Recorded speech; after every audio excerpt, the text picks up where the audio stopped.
How about them Chicago Bears? Man, I love it. This is the type of win where you feel the momentum shift, you feel things coming together.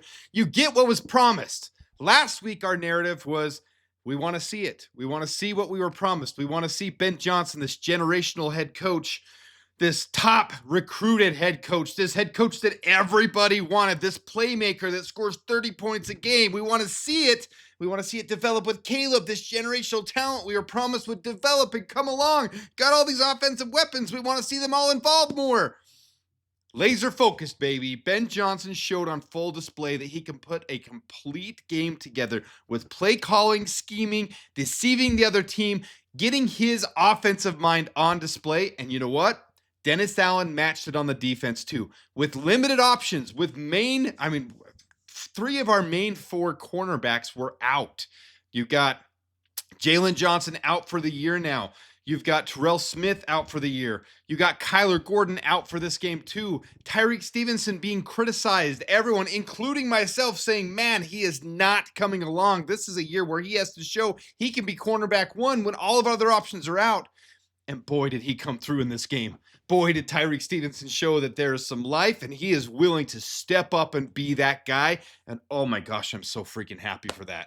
So on a game where we got, I have to limit these clips for YouTube. So I'm sorry guys, but it's going to be in order where we got. It's coming. It's picked up. Oh, Williams has a man wide open. He's got it. Touchdown, Odunze. Romo Dunze. And then we got this master. Little flip to Swift, trying to get a flea flicker. It's way up there. Williams recovers, throws a seed, has a man. It is caught. Tell me you weren't psyched up when that flea flicker happened and Luther Burden scored a 65, 70-yard, whatever it was, touchdown, and they played it to perfection, and Caleb grabbed it out of the air when it wasn't a clean flip and still got it off in time. Tell me you weren't freaking out like I was, because I was freaking out. My goodness. Then we got right before the half. Williams firing. Got it, Kmet. Touchdown, Chicago. Boom. We got Colt Kmet, and then the last one, there in the third quarter, the last touchdown. And guys, I did what I said I shouldn't do, and I did sports bet, and I bet the over, and I bet the Bears to win. Bears won. All I needed was one more touchdown by either team, and that second half was a killer for me. But we got this. 4th and goal. Williams looking. Pressure. Throws. End of the third quarter. Touchdown. Found DJ Moore. Everyone was involved. Look at that. You got Romo Dunze, Luther Burden, Cole Kmet, DJ Moore, and then you got a celebration. There's so many other things I could show, like Tyreek Stevenson with the strip right out of their hands on their first possession when they were driving that completely shifted the momentum. I can show the celebration between Romo Dunze and Olamide Zaccheaus where they're on knees and clinch. But this was freaking hilarious to me. After that last touchdown at the end of the third quarter.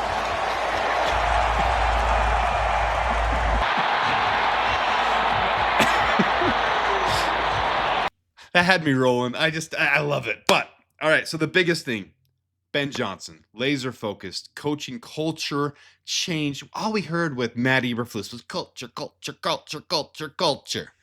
That's all we heard with him. Building a foundation. We're going to build the foundation, and this team is going to be brick by brick. This is what a coach who has won his locker room and won his team sounds and looks like. Right? So when you get people in the second half, you got them right where you need them. Right? Matt Eberflus in his first victory.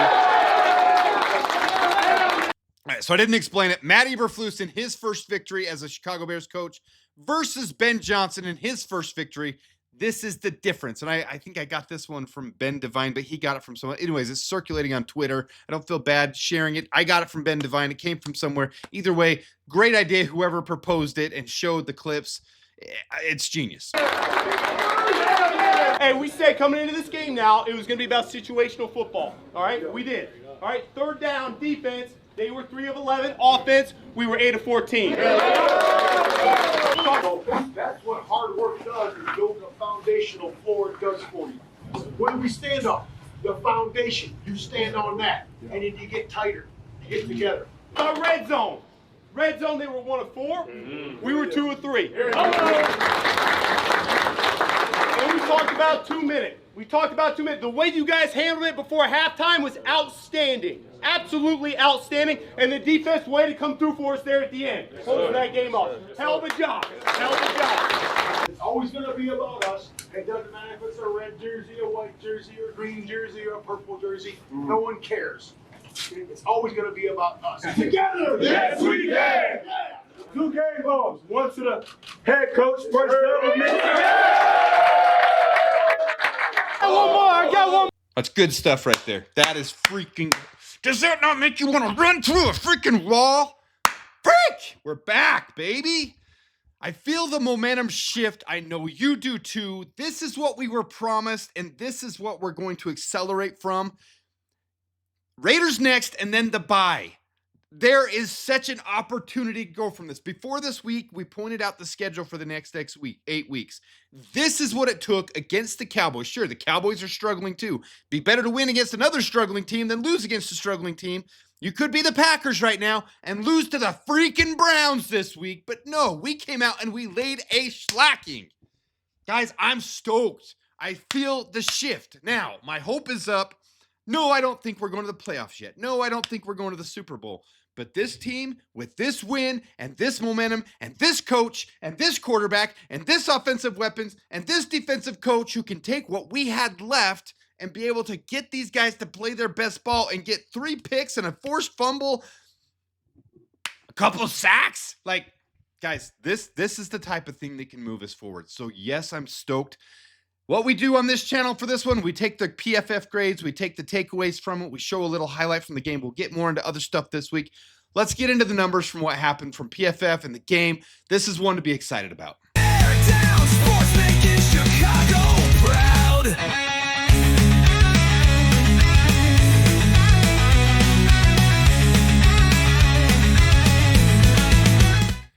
All right, so we take the little bear down pointer. We're getting to get to the stats now. Appreciate you guys tuning in, being a part of the channel. Over here, you see the Bears are 1-2. We're fine. It's early in the season. Minnesota looked a lot better this last week, too. Detroit plays tonight, so they're not updated. I do think they'll lose to the Ravens.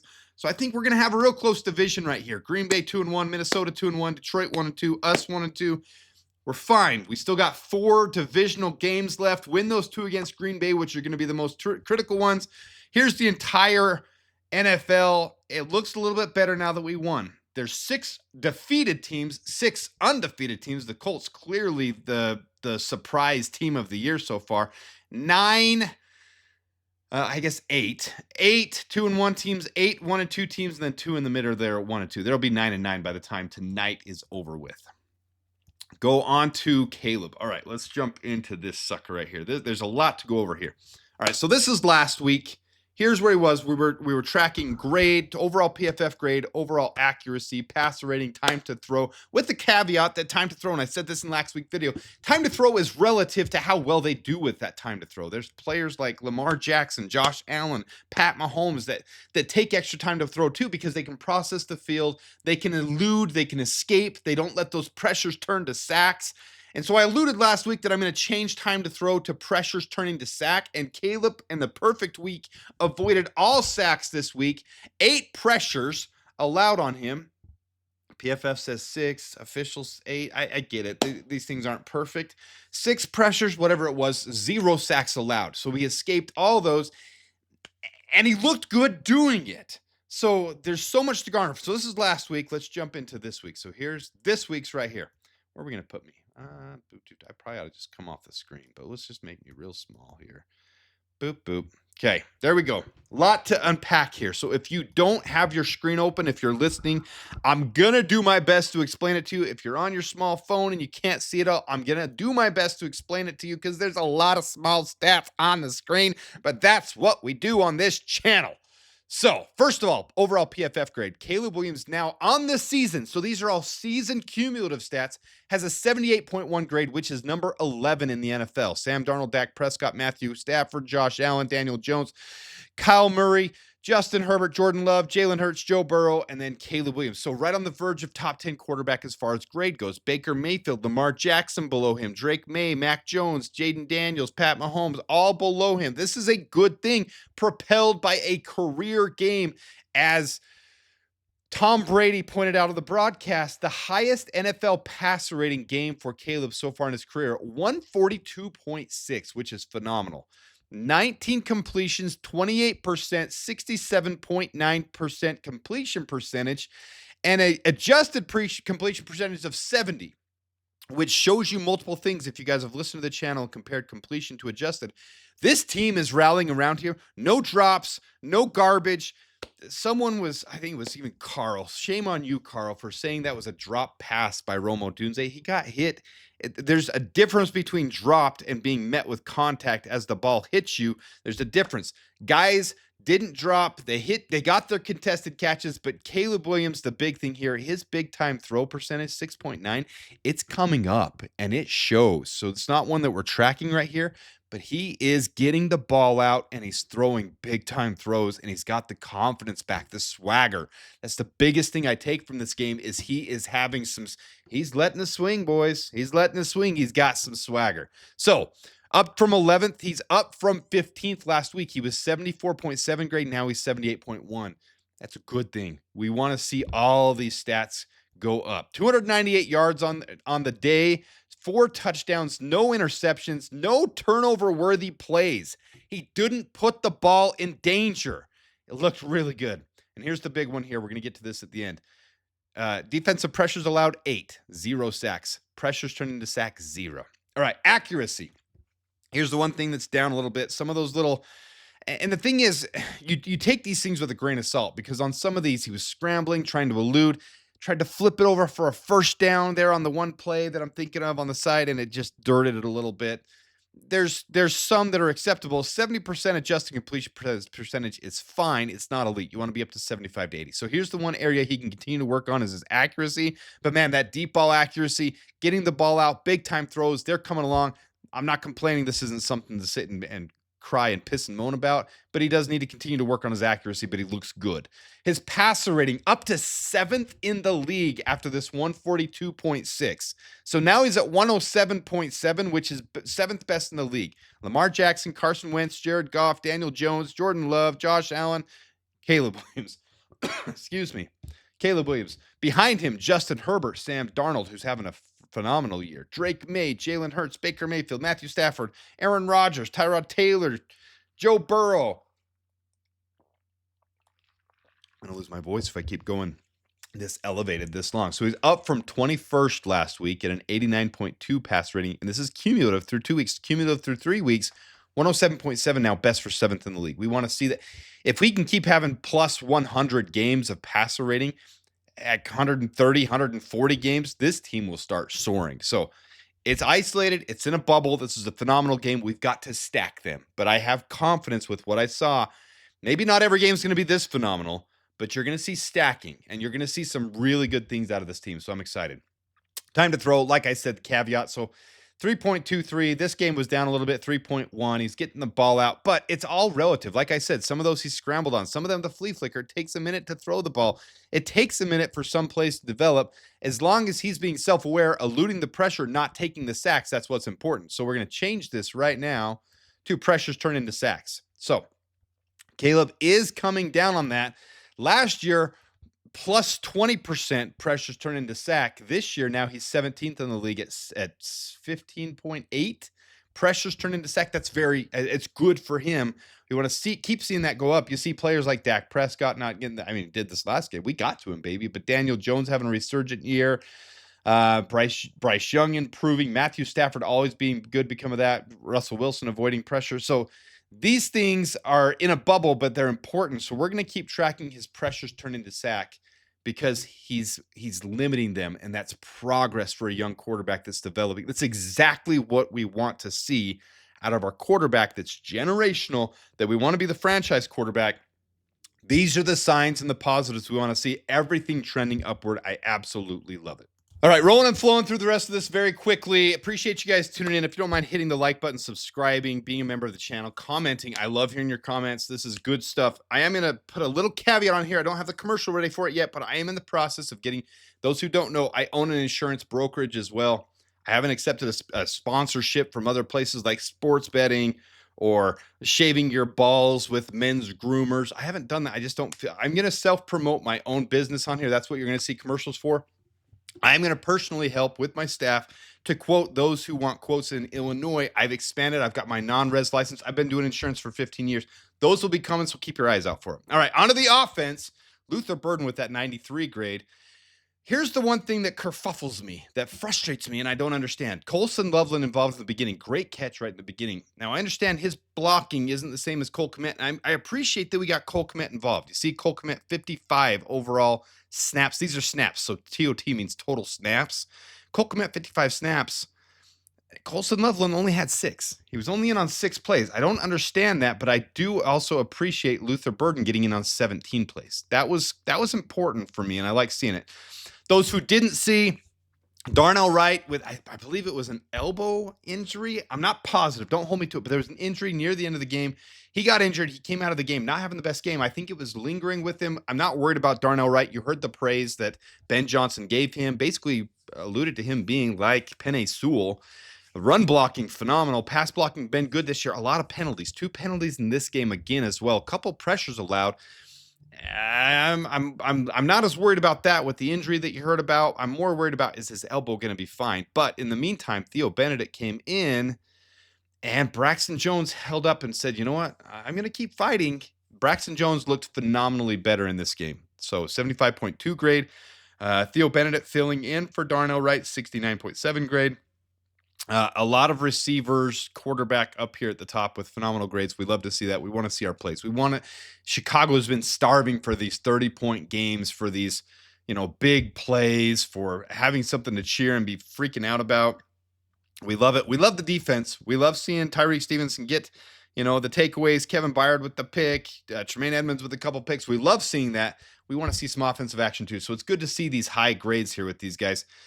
Not a lot to negative to garner here. You can see that's the reasoning though. Colston Loveland 6 total in on 12 personnel pass plays, but then Durham Smythe, they don't trust Colston blocking yet, and Durham Smythe coming in on the blocking plays. So we'll see how that develops as Colston. And remember, he was injured preseason, and he came back from that, and he's looked like he's had some fun plays.